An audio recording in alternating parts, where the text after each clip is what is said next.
European country Italy के visas के हवाले से है। उसने 5 लाख वीज़ाज़ जारी करने का फ़ैसला किया है। किन लोगों को ये वीज़ाज़ दिए जाएंगे और इसकी वजूहात क्या हैं? वाए कि एक मुल्क 3 सालों में 5 लाख वीज़े देने जा रहा है, वो मुल्क जहाँ पे बड़ी तादाद में लोग डंकी लगाकर इल्लीगल वे से जाते हैं, वहाँ पर जो लोग शेल्टर हाउस में ऑलरेडी बड़े तादाद में रह रहे हैं। अब इटली की गवर्नमेंट को एक मसला आन पहुँचा है कि जहाँ हमारे जैसे मुल्कों में, पाकिस्तान में, इंडिया में, चाइना में आबादी बड़ी तेज़ी से बढ़ रही है।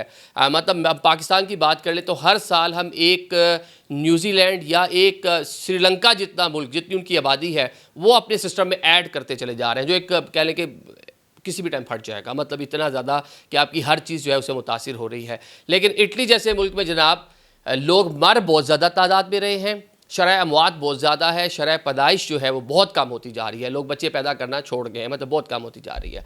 अगर इसकी आबादी में ही देख लें कि पिछले कुछ सालों में कमी आई है, एक साल के दौरान सिर्फ आपको अदाद-ओ-शुमार बताता हूँ कि 2,81,000 लोग मरे हैं, लेकिन उस रेशो से शरह पैदाइश नहीं है, तो उसकी जो आबादी टोटल है वो कोई मेरे ख्याल से 58 मिलियन के करीब आ चुकी है, जो कम से कम 60 मिलियन को टच कर रही थी, मतलब नीचे आना शुरू हो गई, मतलब रिवर्स गियर कह लें कि सामने उसको लगा हुआ है पिछले कुछ टाइम से।